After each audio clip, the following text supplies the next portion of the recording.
Well, the Chargers will most likely never be the same since they left San Diego in 2006. We're going to act like this is from Qualcomm Stadium. The Chargers were an explosive offense, and one unheralded key to that group was Keenan McCardell, the veteran from UNLV, wheels in 3 touchdown passes in the first half, and Phillip Rivers guides the Chargers to a near insurmountable lead. Then Torrey Smith puts Philadelphia back into the game here on the road and pulls Philadelphia within 7, but a spinning LaDainian Tomlinson converts 1 third down, then a face mask moves the sticks on another one, Robinson the penalty, and for the top third down offense in the league at 58%, the Chargers do it yet again. Keenan McCardell was on fire.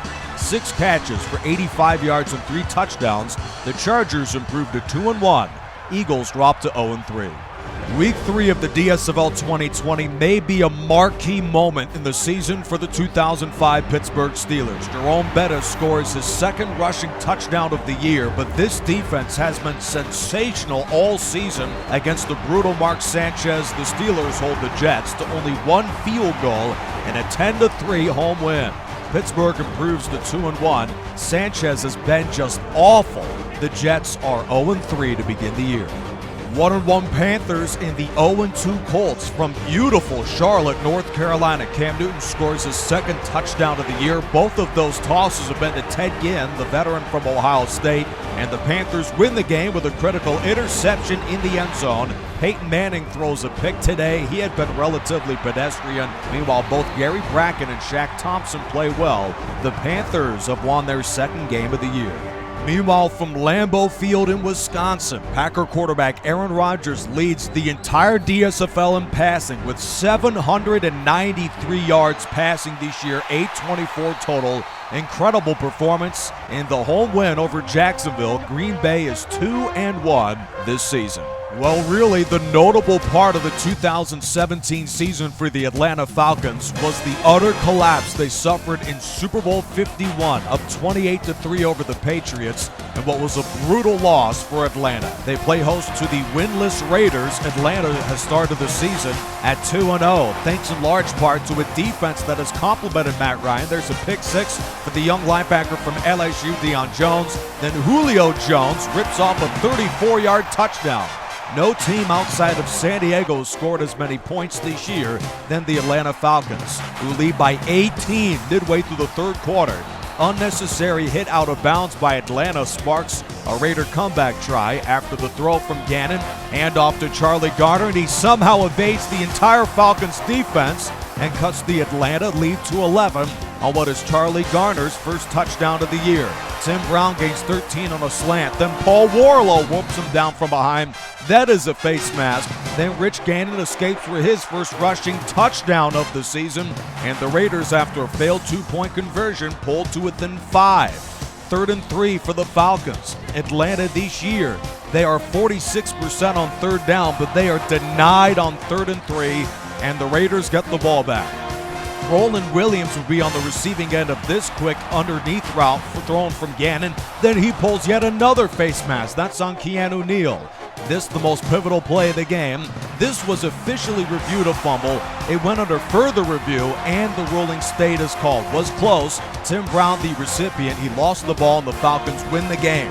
Atlanta, sparked by Matt Ryan's 2 touchdown throws, have improved to 3-0. Raiders are winless this year. The 2006 Bears and the 2000 Ravens are widely regarded as 2 of the greatest single-season defenses of all time. And from rainy M&T Bank Stadium in Baltimore, the Ravens begin the game stealing the show with their field goal kicker, Matt Stover.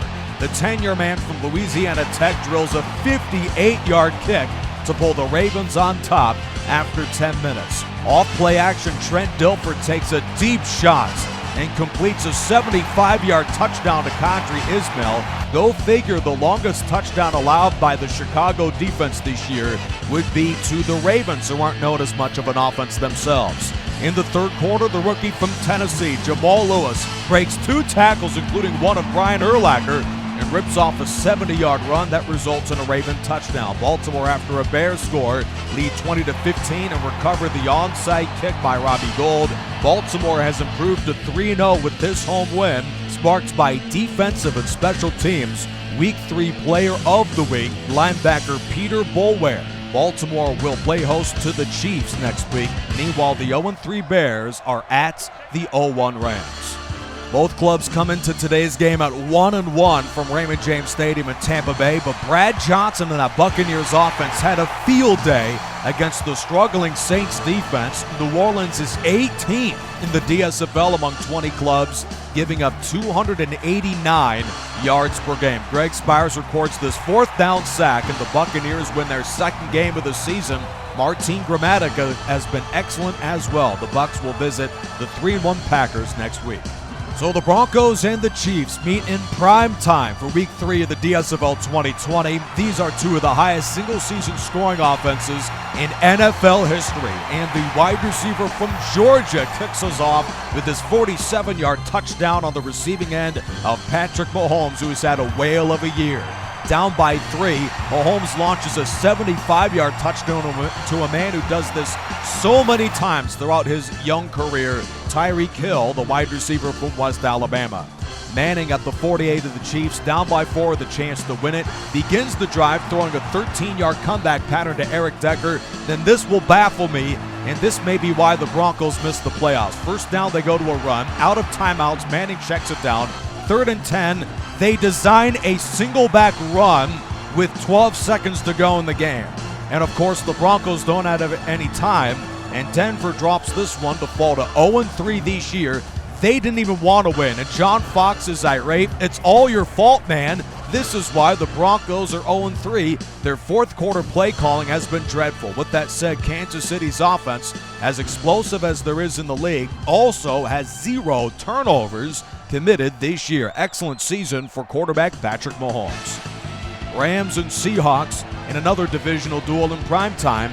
They have meet in the Pacific Northwest with a chance for the Seahawks to improve to 3-0. Down by 6, Kurt Warner finds his man downfield, and after the completion of Bruce, on 3rd and 3, Conwell has it knocked out of his hands by Bobby Wagner, who has been incredible as one of the league's top tacklers and also is among the league leaders in forced fumbles. 4th and 3, handoff to Trung Candidate is close, yet the youngster from Arizona is stopped. After a Seahawks punt, the Rams are short on time.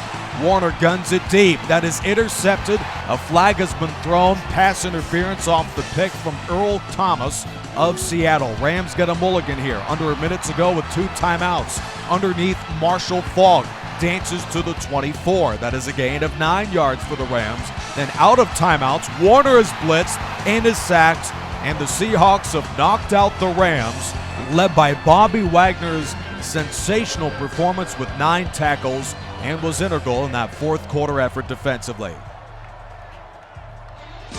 This is a rematch of Super Bowl 42 from MetLife Stadium.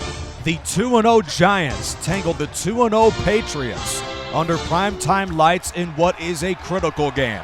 Eli Manning has been sensational this year and launches a 55-yard touchdown to a man top 5 in the league in receiving in Plaxico Burress of the Giants. New York leads 10-6 in the third quarter, but Manning, who throws this completion to Amani Toomer, would make critical mistakes in the second half of this game.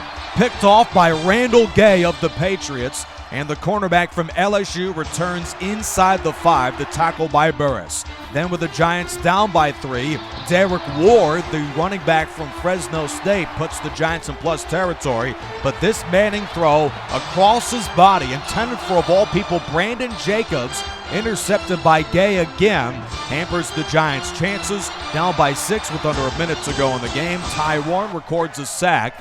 Then on 4th and 15, Manning throws to Jacobs, who has run out of bounds a yard short. New England remains unbeaten, but just as the Giants lost to this team in the regular season, we will see if they meet again in the playoffs. The Giants are 2-1 this year.